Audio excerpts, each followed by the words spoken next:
అనేది చాలా ముఖ్య విషయం. అది కూడా ఆ కార్యక్రమంలో నేను ముఖ్య అతిథిగా పాల్గొనడం నా అదృష్టం అని నేను భావిస్తాను. ఎందుకంటే మామూలుగా భరణి అంటే మనం చాలా పదిలంగా దాచుకుంటుంటాం. ఇళ్లలో కూడా చూస్తే కుంకుమ కానీ పసుపు కానీ ఇవన్నీ కూడా భరణిలో దాచుకుంటుంటాం. కానీ యాక్చువల్గా తనికెళ్ళ భరణి గారి పేరు నాకు తెలిసింది తనికెళ్ళ దశభరణి అని ఆయన పేరు. తనికెళ్ళ దశభరణి అంటే ఒక్క భరణి కాదు, ఇది దశభరణి. అంటే 10 భరణులు కలిస్తే ఈ తనికెళ్ళ భరణి అవుతారు మనం. కాబట్టి అందులో మీరు చూసారా, దర్శకుడు, నటుడు, రచయిత, గొప్ప బ్రహ్మాండంగా మాట్లాడతారు కూడా. యువతరాన్ని ప్రోత్సహిస్తూ యువతరాన్ని వాళ్ళ ముందు బాట చూపించే దాంట్లో కూడా భరణి గారు ఉంటారు. కాబట్టి ఆ విధంగా, ఎందుకంటే అమ్మా నాన్నలు పేరు పెట్టేటప్పుడు ఒక రకమైన సంకల్పం వస్తుంది. సో ఆ సంకల్పన ఖచ్చితంగా వాళ్ళ అమ్మా నాన్నకు వచ్చి ఉంటుంది. ఎందుకంటే ఉత్త తనికెళ్ళ భరణి అని పెట్టలేదు, దశభరణి అని పెట్టారంటే దశ రంగాలలో ఆయన ఖచ్చితంగా కీర్తి ప్రాప్తిస్తుంది, ఆయన కీర్తి పొందుతారని తల్లిదండ్రులకు అప్పుడే తెలిసి ఆయనకు దశభరణి ఆయన నామకరణం చేశారు. దాన్ని సార్థకం చేసుకున్నారు ఆయన. కాబట్టి అటువంటి గొప్ప వ్యక్తికి ఈరోజు తెలుగువారి ఆత్మగౌరవం, తెలుగు వాళ్లకు ఒక విశిష్ట స్థానము ఆయన వల్ల ప్రాప్తించింది మన ఎన్టీ రామారావు గారు. ఆయన సినిమాల్లో పౌరాణిక పాత్రలు అయితేనేమి, జానపదాలు అయితేనేమి, అవి కాకుండా అప్పుడు చందమామ ఎంత గొప్పగా కీర్తి ప్రాచుర్యంలో ఉన్నదో అదేవిధంగా ఎన్టీఆర్ గారి చిత్రాలన్నా కూడా ఆంధ్రులకి, మనందరికీ కూడా తెలుగు వారికి ఒక విశిష్టమైన స్థానాన్ని, మనకు పురాణాల్లోనూ అనేక విషయాల్లోనూ అభిరుచి కల్పించడానికి కూడా ఎన్టీఆర్ గారు వేసిన పాత్రలు, ఆయన తీసిన సినిమాలు ఇవన్నీ కూడా ప్రధానంగా మనం చెప్పుకోవాల్సి వస్తుంది.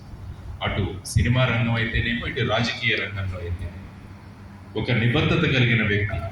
ఎందుకంటే ఆయన గురించి, ఆయన చరిత్ర చదువుతున్నప్పుడు, ప్రచార రథంలో వెళుతున్నప్పుడు ఆయన బాలకృష్ణ గారికి వాళ్ళ అన్నగారికి ఇద్దరికి అన్నవరంలో పెళ్లి జరుగుతున్నా కూడా ఎన్టీ రామారావు గారు ఆ ప్రాంతంలోనే ప్రచారంలోకి వెళుతున్నారు కానీ పెళ్లికి వెళ్ళలేదట.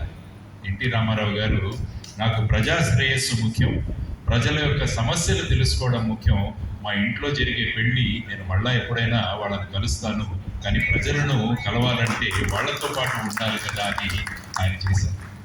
అందుకనే ఆయన సినిమా రంగంలో ఉన్నా కానీ, రాజకీయ రంగంలో ఉన్నా కానీ, అన్యాయం ఎప్పుడైనా జరిగితే దాన్ని ఒప్పుకోను, దానికి నేను ముందుండి పోరాటం చేస్తానని మొత్తం ఆయన వెన్నుపోటు పొడిచినప్పుడు ఆయన మొత్తం భారతదేశాన్ని ఒక బాట మీదకి తీసుకొచ్చిన మహానుభావుడు ఎన్టీ రామారావు గారు. కాబట్టి అటువంటి వ్యక్తి పేరుతో ఈరోజు మన, ఎందుకంటే అవార్డులు ఎవరికి ఇస్తున్నాము, ఎవరి పేరు మీద ఇస్తున్నాము, ఎవరికి ఇస్తున్నాము అన్నది కూడా చాలా ముఖ్యమైన విషయం. కాబట్టి ఈరోజు ఆ అవార్డుకి, తనికెళ్ళ భరణి గారికి ఈ అవార్డు ఇవ్వడం వల్ల ఎన్టీ రామారావు గారి పేరుతో ఇచ్చిన అవార్డు కూడా గొప్ప ఆనందం కలిగి ఉంటుంది అని నేను ఖచ్చితంగా అనుకుంటాను. కాబట్టి అటువంటి వ్యక్తి భరణి గారితో నా పరిచయం, మాకు తెలిసిన వాళ్ళ ఇంట్లో ఒకసారి భోజనానికి కలిసాం మొట్టమొదటిసారిగా. అప్పటి నుంచి ఉన్న పరిచయం అది అలా కొనసాగుతూనే ఉంది. ఆయన అడిగారు, మీ యూనిఫామ్ బ్లాక్ అండ్ వైట్ ఎప్పుడు వేసుకుంటుంటారంటే, ఇంకా కలర్లోకి రాలేదు, ఇంకా బ్లాక్ అండ్ వైట్లోనే ఉన్నాను అన్న.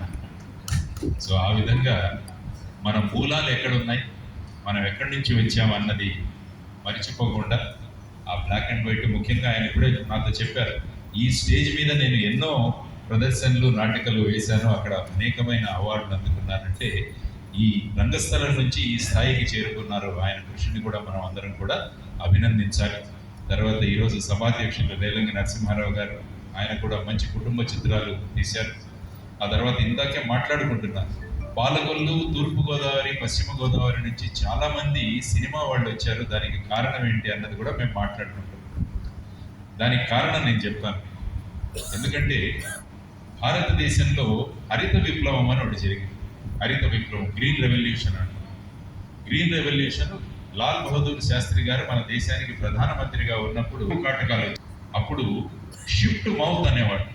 అంటే అమెరికా దేశం నుంచి పడవ వస్తే తప్ప మన వాళ్ళ కడుపులు నిండే ఆ పరిస్థితిలో ఉన్న భారతదేశాన్ని గ్రీన్ రెవల్యూషన్ ద్వారా చిన్న వెరైటీ, డ్వార్ఫ్ వెరైటీస్ అంటారు, అటువంటి కొత్త వరి వంగడాలను తీసుకొచ్చి దాని ప్రయోజనం చూస్తే మొత్తంగా ఈస్ట్ వెస్ట్ గోదావరిలో, తూర్పు గోదావరి పశ్చిమ గోదావరిలో దాన్ని ప్రయోగం చేయడం వల్ల ఆ ప్రాంతంలో బ్రహ్మాండమైన పంటలు పండి ఆ ప్రాంతంలో చాలామంది ఐశ్వర్యవంతులయ్యారు.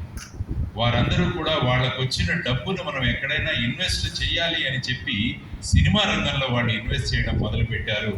ఆ తర్వాత ఎంతో మంది నాయకులు, హీరోలు, తర్వాత రచయితలు ఆ ప్రాంతం నుంచి వచ్చారు. ఆ ప్రాంతం నీళ్లకున్న మహత్యం, గోదావరి నీటికున్న మహత్యం, ఆ తర్వాత దానితో పాటు హరిత విప్లవం ద్వారా వచ్చిన డబ్బు, ఈ రెండు జోడించడం వల్ల ఆ ప్రాంతంలో బ్రహ్మాండంగా అటు పంటలు, ఇటు సాహిత్యంలో పంటలు, నటనలో పంటలు, ఆ విధంగా మన రాష్ట్రానికి అది కారణమైంది. కాబట్టి ఎప్పుడు కూడా హరిత విప్లవం భారతదేశంలో జరగకుండా ఉండింటే ఇంత మంచి రచయితలు అక్కడి నుంచి వచ్చేవాళ్ళ అన్న సందేహం కూడా నాకు కలుగుతుంది.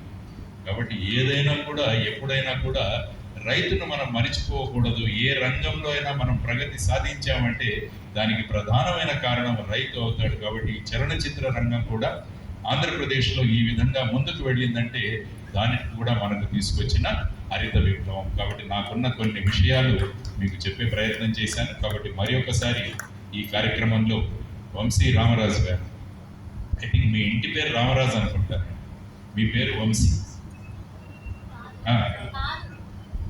వంశ సంస్థ పేరు. కాబట్టి వంశీ అంటే కృష్ణుడి చేతిలో ఉన్న ఫ్లూట్ విల్లన గ్రోని వంశీ అంటారు. కాబట్టి వంశీ సంస్థను స్థాపించి గత 50 సంవత్సరాలుగా అనేక కార్యక్రమాలు, ఎందుకంటే వారు దాసరి నారాయణరావు గారి గురించి మాట్లాడారు. నేను ఇక్కడ సిబిఐలో పనిచేస్తున్నప్పుడు మా కాలనీకి ముందు దాసరి నారాయణరావు గారి ఇల్లు ఉండేది. సో అప్పుడప్పుడు 1-2 సార్లు వెళ్ళి కలిశాను. ఆయన ఎంతో గర్వంగా ఆయనకు వచ్చిన అవార్డులన్నీ నాకు చూపించారు. అందులో ప్రథమంగా ఆయన ఎప్పుడు కూడా వంశీ సంస్థ నుంచి ఇచ్చిన అవార్డులని ఇంకా ఎక్కువ మక్కువతో ఆయన చూపించేవారు. కాబట్టి అటువంటి వంశీ సంస్థను స్థాపించి అనేక మంది కళాకారులను ప్రోత్సహిస్తూ ఒక విశిష్టమైన స్థానాన్ని సంపాదించి అంతటితో పాటు ఊరుకోకుండా ఆయన ఒక సేవాభావి సంస్థ, ఇక్కడ మంచి మన స్పెషల్లీ ఏబుల్డ్ చిల్డ్రన్ వారి గురించి కూడా ఆయన ఒక విశిష్టమైన సంస్థను నడుపుతున్నారు. కాబట్టి ఇలాంటి సమాజాన్ని ఒక తాటి మీదకి తీసుకొచ్చే గొప్ప వ్యక్తులు శ్రీ వంశీ రామరాజు గారు, అదేవిధంగా పెద్దలు దైవజ్ఞ శర్మ గారు, తర్వాత చౌదరి గారు, వీరందరికీ కూడా మీ అందరికీ కూడా అభినందనలు తెలియజేస్తూ కృతజ్ఞతలు తెలియజేసుకుంటూ సెలవు తీసుకుంటున్నాను.